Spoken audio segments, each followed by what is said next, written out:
to second place, for Fluxo. I had another point. Oh yeah, Jace is not typically a champion that you see flex into the mid lane, but I really particularly like it here. My own college mid laner on Ball State has played this matchup many times and will consistently say that Jace is a strong counter pick into Talia. I think Talia as well usually takes first strike in this matchup, so I'm not entirely sure how the conversation potentially changes to the spellbook rune instead, but I still probably would agree with my mid laner and say Jace should be able to win at this matchup hand over toe. Yeah, it's looking pretty good, just on paper. However, top lane is where I've got a lot of curiosity right now. Olaf versus Rumble. Tay counterpicked ZZK with this, and Tay's not to be underestimated either. I know we talk up House quite a bit, but this is absolutely a top laner who's in the conversation for some of the best in CBLOL. As bot lane starts off with the skirmish, Jojo deals with Nia, while Ninja Kiwi half health Bronze, but Nia, chunked to below half HP, does come out on the losing end of this trade, and the INTZ bot lane have to be careful with plays like that. And the funny part is, neither one of these AD carries really wants to play for a level 1 scrap battle like that. Maybe both of the supports are significantly better at a level 1 scrap, but even then, I would say the AD carries truly come online level 2, level 3. Bounce force the flash. Ignite down onto Jojo as well. This could be a kill for INTZ. Flash away from Jojo equalizes the summoners, and Bronze is left with just a heal. Ninja Kiwi, a lot of autonomy in this lane, and the junglers are still clearing out their top side, specifically Desamas, as Yampi has chosen to start over on the bot side of the map, but it gives you those crucial few minutes left for Ninja Kiwi and Nia to strike once more and maybe take down the bot lane, maybe find first blood against Fluxo. First blood, so important for both of these AD carries, but the one that is going to actually end up picking it up is going to have a pretty massive lead in a lane like this, where you're both super scaling, super, I would say meta, especially in this matchup here. ZZK, though, not good positioning right now. No, gets ignited and taken down. Tay opting into that more aggressive summoner, gets his jungler first blood. That thing we're talking about over towards the bot lane suddenly shifts up top as poor wave management and awareness of where the enemy jungler is at turns into a great opportunity for Fluxo to flourish. Desamas going for that early gank and turning it into something real nice. Has now got Fluxo on the front foot, and most importantly, when you've got a top laner without teleport, the chance for them to reset on their own terms. It does turn into some pressure towards the bot side, however, as INTZ are able to force the bot lane of Fluxo away from the tower at just the level 3 mark and get a lot of damage down onto this turret, as well as denying a fair amount of experience from Fluxo. Now, a 10 CS lead, like you said, found for Ninja Kiwi in the bot lane, denying. I don't know if the canon experience plus gold was denied to Bronze, but I'm pretty sure it was, which is a massive for putting behind the Aphelios now. Will be quite hard to catch back up to Ninja Kiwi and Nia. Tay and Desamas, like you said, did play super aggressive on the top side. That aggression, though, very much equally, if not more so, matched by INTZ on the bot lane. I didn't even notice the summoner spells that the top laners took. Tay taking Ignite and ZZK taking Exhaust. I think Exhaust should be taken way more often on solo laners. I do think that this is still a very powerful and very underrated summoner spell in the game. So I'm happy to see ZZK take it, but I don't actually know if Olaf is a good champion to take it on. I guess we'll get the chance to find out. ZZK has gone down in the lane, but Olaf, you talked about it previously, that level 6 really becomes a, well, click R, run at you, and likely take you down button. Just hits that level 5 now, so a few minutes left until that breaking point. First dragon, however, is starting to spawn in a few seconds. Infernal Dragon going to come up, and INTZ have the majority of the control, with Ninja Kiwi and Nia still feeling so confident in this lane.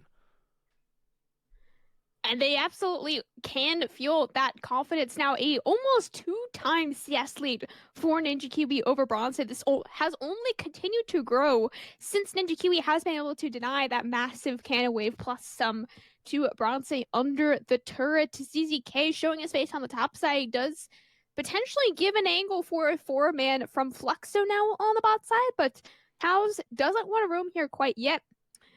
Both the mid laners do want to pick up level 6, maybe Nosferus more so than House, but once they do hit level 6, I think that is when the map will truly start to explode. Sama shows his face on the bot side, but he's spotted out by wards very far in advance.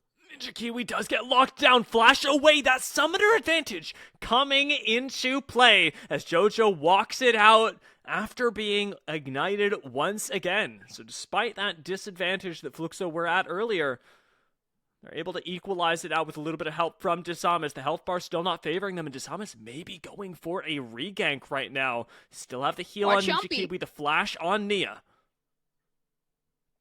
In comes the engage from Nia. Knock-up does land, dashing away for now. Yampi, as you mentioned earlier, does waltz his way down into this bot side. It looks like that could turn into a dragon if they'd like. Health bar's a little low on Nia, but with a numbers advantage like this, certainly possible, and they're going to go for it. Absolutely. I mean, that was excellent. I guess counter gank, jungle read, whatever you want to call it there by Yamp. He was there in time for the regank from Disamas. Yes, Fluxo did burn all of the summoner spells outside of the flash from Nia, but that was not enough to get enough pressure to take the dragon. So the spot lane will still be very much Ninja Kiwi favored over Bronze, and top lane has mostly been equalized. The kill, unfortunately, did not go, or the first blood, I mean, did not go to Tay. Like you said earlier, it did go to Disamas instead. So Tay has probably had a little bit harder of a time than he would have liked in this laning phase. ZZK, very small advantage. As I said that in CS and experience, that could probably continue to grow just because nothing really has been put on the top side to slow ZZK. It's a smart pickup for Tay, however, of these Swifties, making sure that you don't go down to a couple rogue Olaf axes. I think that's really nice. The hook lands from JoJo, but it's just as a afterthought to INTZ taking control of this river entirely.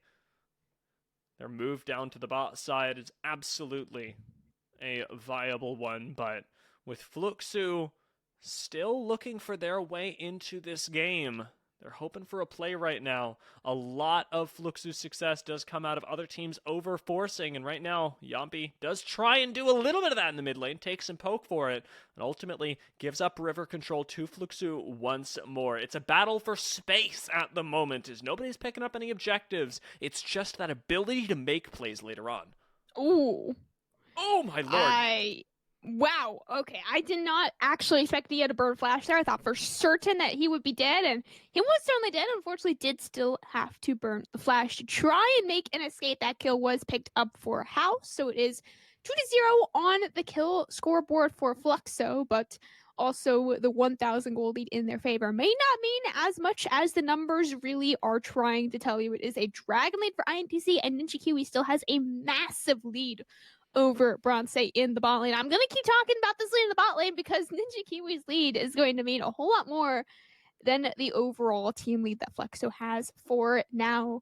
Now, I say that, and if they pick off Ninja Kiwi, then obviously that all means nothing, but this is the true member to watch here for INTZ. Ninja Kiwi is going to be the one that punches their ticket to playoffs in this game right here if they could win it. They will. We'll see how that bot lane does work out, as 20 CS of a lead is pretty darn large. You can tell Ninja Kiwi does really want this. Ninja Kiwi wanting the win has yet to really work out in the regular season. A lot of INTZ's games do even get lost off the back of still Ninja Kiwi looking fine, and the rest of the roster starting to fall apart in that mid to late game. Fluxo's so good at taking advantage of those little missteps, and right now trying to force out perhaps a few more as they take that Rift Herald quick reset on old Shelly. But the river advantage is theirs, and you'll remember the last time they picked this up, it was just off of Disamas, hovering around that mid lane, and a big pick onto JoJo. It's turning into so much more now. Yeah, turning into so much more. And Fluxo was not able to pick up the first dragon, but the first result, of course, depending on how well they are able to use it, can mean some amount more than that first dragon. I would definitely like to see them drop it on the top side. I think Tay does need some extra pressure here in the top, and I think Tay, as of right now, is going to be most likely to win the matchup from the current position that they're in. I think Bronze is too far behind, and House is has the CS lead that Ninja Kiwi has in the bot lane, but I don't think it means nearly as much as it does in the bot lane. In the mid lane, another 4-man coming into the bot lane. Maybe a kill? No? Okay, just chilling. Bronze and JoJo refusing to be forced out, but they do throw out the box to make sure that the dive doesn't happen. That's a really stalwart play from them, not letting the bot lane of INTZ take up any more room, even with Yampi in the area, and he may be going for a regank here. Pings are out. Desamas is still around, but INTZ just want this little bit of extra pressure. 30 seconds to the dragon, and every wave that crashes means that you have more prio on this dragon, more prio on now the resets that are coming in preparation for the fight. The very off topic here, but no. funny thing, you said the box. That reminded me that Thresh's ult was called the box. That also reminded me when I was first trying to learn Thresh, I thought you could put his ult anywhere that your cursor was, like as if it was a ranged ult, you know? I still think that would be a very funny change if they did that. I thought that with it was like that with Kindred ult for a while. Remember, you could just put Kindred ult wherever you wanted, and now it's like it's always on you, isn't it? It's never. That one makes more sense though, to be on you. I think Thresh ult would be a lot funnier to like put someone else inside the box. I agree, honestly. I think. Ooh!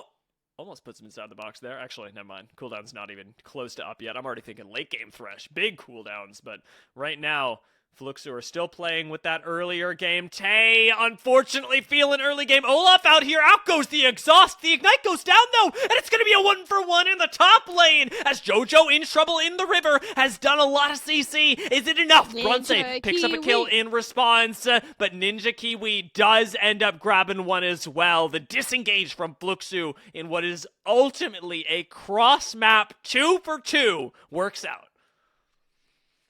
Crossmap 3-for-3 actually, Dia. Both the supports died too. I know that they're not super important, but the supports did actually die.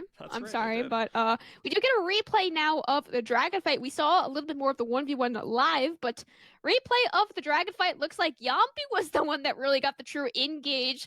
The dragons that we were downing in the jungle, and of course Ninja Kiwi actually flashing forward on Desamas is pretty funny to see. The flash plus Featherstorm giving just enough range for Ninja Kiwi to pick up his first kill of this game. Now, even though they did have the pretty massive fight around this dragon, that was a solid 4 versus 4, we've got another dragon fight. No one actually got the dragon off that. Gonna be kicking off one more time. Now, Tay's equalizer is gonna kick in here. We saw ZZK burn the Ragnarok earlier up towards the top side.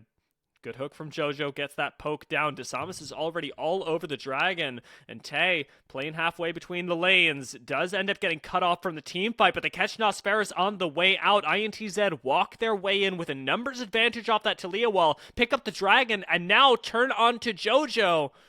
It's the mountain dragon picked up, and as we established earlier, supports don't matter, so nothing for nothing. Not we, just you, Dia. I called the supports out, yes. I am a big JoJo fan, big Nia fan, of course. But this first Rift Shield, actually, that Fluxo picked up, they have dropped now after plate spell, and they dropped on the bot lane, which I think is only going to give plates to Desamas at this point, if it even hits. And as I said, that plates have fallen. I'm stupid. Nope, no plates, not even a hit. So the fact that Fluxo did trade that first dragon for the first Rift Herald, now you see is completely null and void. All of the objectives have been turning up in the favor of INTZ. So despite their kill lead, despite what was previously a gold deficit for INTZ, it is still pretty even, and I would say much more in their favor actually than the numbers once again suggest. I'd have to agree with you. INTZ quite strong with the way that they've been playing recently. However, no matter how strong, and Olaf can only take so many people in their lane, at least until a few more items come in. ZZK backs off as Fluxo do fake out that chance at a dive in the bot side.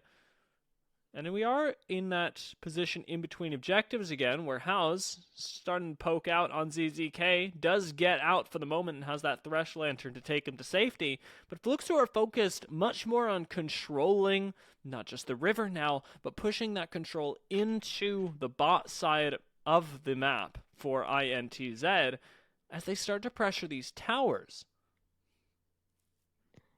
Towers haven't really been the name of this game 3 today, though.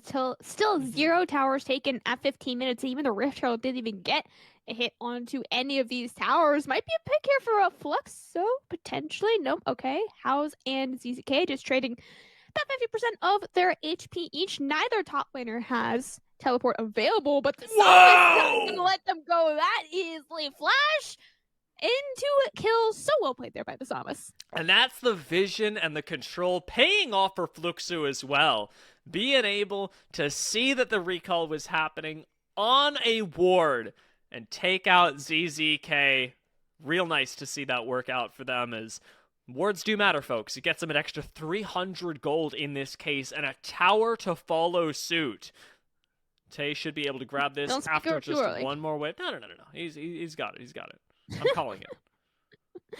Okay, maybe. Do we get the turret? Watch him recall. Okay, thank you. That would absolutely be something that would happen.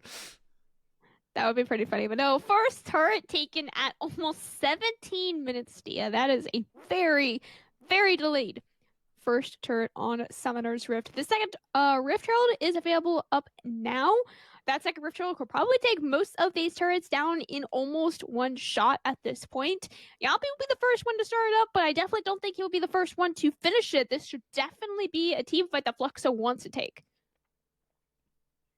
They're looking for it, but they don't have the vision control here as they did on the bot side, so Samus has to throw these Qs blind. Rift Herald should be gone by the time that Fluxo even get the chance to walk in here. Equalizer goes down, but INTZ are not on the retreat. Instead, they're looking for the kills. A double gets picked up as another kill falls to Ninja Kiwi. Nosferus grabs one as well, and now the Rift Herald gets insta-summoned in the mid lane as INTZ want more than just your lives, they want your towers. And even more than that, INTZ want their spot in playoffs here in CBLOL. They have to win this game and the game tomorrow to even be in contention for playoffs. Fluxo, they're playing for seeding at this point. They want to play for first place, but this is a now very difficult game to try and come back from. We do get a replay on the Rift Herald. I said Yampi wouldn't get to take it for free, and that's almost exactly what ended up happening. Yampi got it completely for free, and the amazing engage from Nia. He flashed in, I believe, with the quickness, with the immediate knock up onto two important crucial members for Fluxo, and past that point, there's not much Fluxo can really do to try and turn that team fight back around. Now, again, it is still a pretty small 1,000 gold lead for INTZ, but the bot lane lead is still massive. The top lane lead is coming closer ever so slightly as well, and still 2 dragons is a pretty nice lead as well. And these solo lane flexes and counter picks haven't really worked out for Fluxo. We talked about the Jace pretty early on. Of course, putting the Rumble in the top side was supposed to decide the game, and yet they've been sat on the back foot most of the time. Nice takeaway on the smite from Yampi. Gets that Scuttle Crab as well. Should have the smite available for when the dragon ultimately gets started. It's a battle of positioning at the moment, and Fluxo don't seem to want to start this up with any speed. We've got a flank from ZZK as he looks for the engage, but by the time he gets there, Nia's already down, and INTZ have to make do with what they've got. Looking for the Gragas barrel. They do separate JoJo from the squad, but that's a good equalizer, slowing up the team and letting Brunse come in from the side. A little bit of extra damage peppered in, but it should be enough pressure for Fluxo to take this Mountain Drake, the third of the game. Yampi doesn't even want to play for a smite steal. If I'm Yampi right there, I probably would have just still tried to walk in, maybe go for a blind steal or something, but he's the professional player. I am definitely not. They will play it safe for INTZ. Just a little bit of mispositioning there from Nia did get him caught out. He was the initial engage, the true shining star really in the past team fights that INTZ won. So the fact that he was the first member to get picked off in that team fight there meant there was not much else that INTZ could really do. He is that primary engage, really the only primary engage that INTZ has, unless Yampi lands a magical cask. With all of this drama that we've had during the early stages of the game, we finally hit the big turning point of any League of Legends game. The Baron has hit the rift. Fluxo have not been able to control the objectives until now, until they hit the dragon. And this team that may finally be starting to put their foot on the gas, feel a little bit more comfortable in these fights, now have the biggest objective in League of Legends to fight around. Ultimates are up. They're ready to go for it. And with this equalizer able to engage at any moment from very long range, I want to see this Rumble pick work. And this is a really good scenario to make it work. It is such an enclosed area, but Tay... Flash from Tay is massive, separated from the squad, but Brunsei is doing God's work out here. Red, white, you know what they say. Get exhausted is shut down by Olaf as ZZK walks into the backline through the equalizer and shuts Brunsei down. Desamis goes for the kick, and a flash from him takes out Ninja Kiwi. That is an excellent Lee Sin play to wrap up and put a bow on what was a crucial fight for Fluxo. Okay, Desamis did the Lee Sin things. It's fine. It's one team fight that Lee Sin looks good in. No. Okay, Desamis did play the fight really well. Jojo as well, doing the mad lad, like, support professional play thing of walking continuously forward despite having literally 1 HP left. The crucial moment of this team fight, once again, was just Nia going a little bit too far forward originally without having the strong enough backup to get that initial pick onto Brunsei. If Nia going forward there did result in an immediate pick onto Brunsei, this would have been so much more INTZ favored. And this is what I was talking about earlier, is Jojo just continuously pathing forward, always clicking forward despite literally his HP bar being -1. That pick as well on an Kiwi at the end signaled the end of the team fight officially, I would say, for INTZ, but still no Baron to be taken. You said it yourself, Via. This is the most important objective on Summoner's Rift until probably the Elder comes up later in the game, but still, no one can really take it. And now we have 2 minutes left on this next dragon, so it is a little bit too short of a timer to aim for it now. More gold just falling into the pockets of Fluxo as well. They pick up that tower towards the top side, but now the focus is going to start to shift. We've been dancing around this Baron for so long. There's only about a minute left until the dragon comes up, and Fluxo have to start thinking about that as well. You don't want to let INTZ put themselves on soul point, especially not with a composition that is increasingly becoming more powerful. Brunsei's still waiting for a few items. Fluxo can fight, but from afar, in a controlled environment. Let's see how they do it, as over the next couple of minutes, we're going to be balancing not 1, but 2 major objectives. Gold lead also still dead even between these teams. The objective lead is very much in the favor of INTZ, as well as the dragon lead, both towers and dragons for INTZ, but pressure across the map has been Fluxo up and away. Positioning as well has been mostly Fluxo favor, just constantly getting the important picks for the past couple of team fights, notably onto Nia, but as well as Ninja Kiwi. The bot lane we've been talking about so much is the strongest win condition for INTZ. You pick one, if not both, off. There is not really much else INTZ has left in the tank for a team fight. So Fluxo, if they could do that every single team fight from here on out, it should be a game in their books. Now, gun game is really important for Brunsei, who just picked up the Infinity Edge as well. Last time we saw the fight around the Baron, he had red-white, the classic Aphelios high-damage combo. As we enter into this fight, what will Brunsei be working with? Will he be working with a support? Jojo almost goes down. Looks like we're not quite ready for the engage yet. Likely a reset from Jojo. We'll see what happens, as Fluxo may not have the time. Dragon has just spawned, and into the river they must walk. Into the river that they cannot walk because there will be a wall in their way, and Fluxo might not even be playing for this dragon whatsoever. Fluxo giving a completely free Mountain Soul point Dragon to INTZ, a 3-1 Dragon lead now. The only thing that they could trade for is this mid outer turret and potentially a team fight. Disengage with the equalizer. INTZ dance around that flawlessly. They find Desamas isolated, alone, and thankfully with a lantern to get the heck out of dodge. ZZK, a very scary champion, to be running you down. But with as you say, that dragon going out, Fluxo have to turn their eyes back. Consider what they're going to do around the Baron. Bronze's just whipped out the blue-white most of the way there to being able to fight once more. But now they've got to reset. Now they've got to go up against an INTZ with slightly more resistances, a marginally more powerful squad, and that was already after a very close team fight last time. Desamas has flash, has kick. Tay's going to be waiting on the ultimate cooldown. Everybody on the Rift has almost every tool available to them as we once again return to the arena of the Baron. Baron is going to be the next talking point here for about 3 minutes before we have that Mountain Soul spawning yet again. And yet again as well, it is full control in the favor of Fluxo for now. But this control can swap very quickly.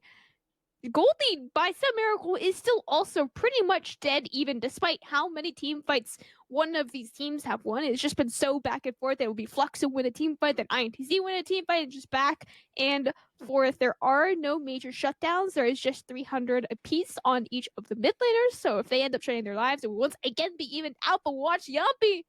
This is good. Tay does flash away, but we've got a crucial stopwatch on Bronze that he presses at 1 HP in the middle of the enemy team. It looked so good and it went so bad. INTZ take out both Tay and Bronze, and now, very well, we're going to take control of this river, likely of this objective, and maybe just take a Baron. They found House in the river. The wall doesn't cut him off, but Nosferus steps a little too close, takes quite a bit of damage, and should get out. The box buying crucial time for Fluxo to disengage. Shoujo going to be served back up on a silver platter, or should I say a glacial rock, and INTZ get the chance to retreat back on to the objective.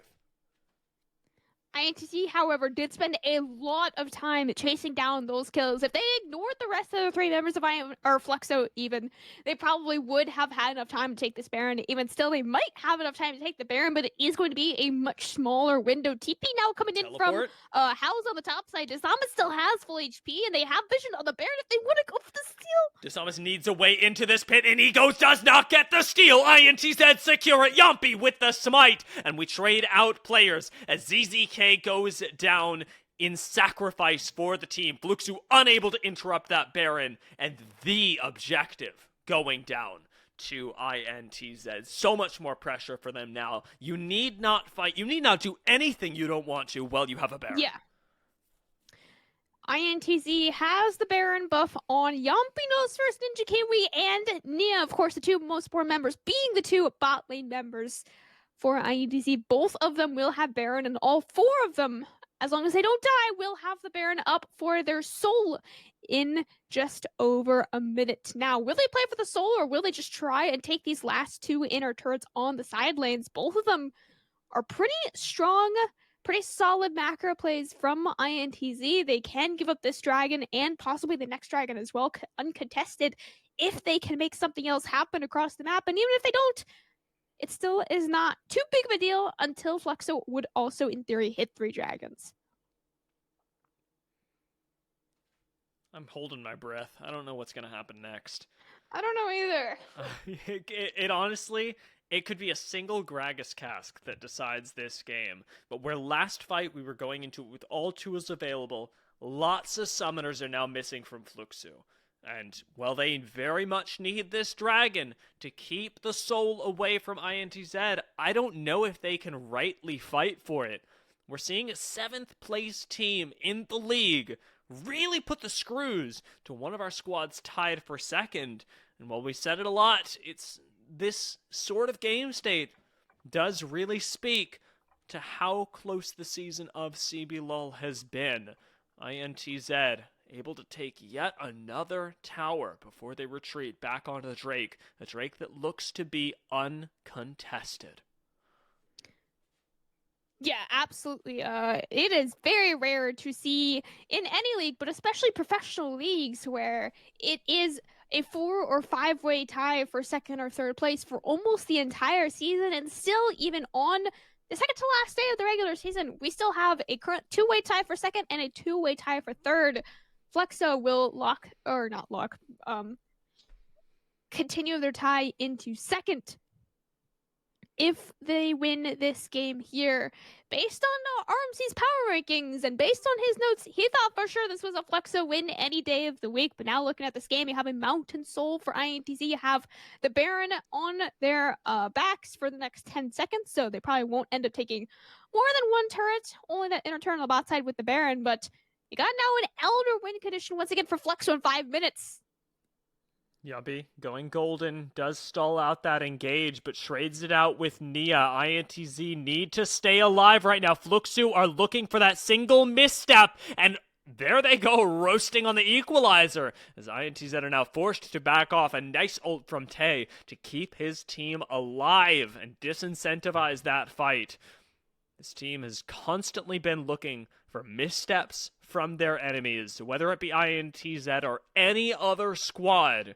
Fluxo have been defined by, really, their ability to capitalize on mistakes. Mistakes are just not something that INTZ are making right now. They've got a lot of forgiveness with this Mountain Soul and plenty of damage to throw back at you. Ninja Kiwi is going off right now, and with both summoners up, the Gale Force coming up very soon, 3 items on Azaya, it's difficult to say that Ninja Kiwi doesn't have autonomy in these fights. He's got a lot of it. And what is normally a situation where INTZ are going, well, can we enable this AD carry or not, now turns into a situation where Ninja Kiwi can kind of play around you, and Fluxo have to find some way to deal with a AD carry that can go invulnerable at will. Absolutely, and that is what is in essence making Xayah so powerful in the current meta. Ninja Kiwi is well also working towards the same GA that Bronze is working towards as well, but more importantly, Ninja Kiwi still has that stopwatch available for now. Bronze did, like you say in the last team fight, use both the stopwatch and the flash and the heal. Everything was burnt before the Baron. He did get the summoner spells back, but of course will not get that Zhonya's back for the so crucial either next Baron or next Elder fight. I would assume if INTZ gets this next Baron and enough kills, they could probably end off of this Baron push, but if not, it will come down to a Elder flip in about 3.5 minutes. Stia, this is terrifying for INTZ. They know that they need to win this game and the game tomorrow to even have a chance at playoffs. Nerves have got to be high at the moment. Every step, every ward matters for INTZ, and they're taking up as much space as they possibly can, but doing so as a group, giving Nia the necessary backup to not get picked off.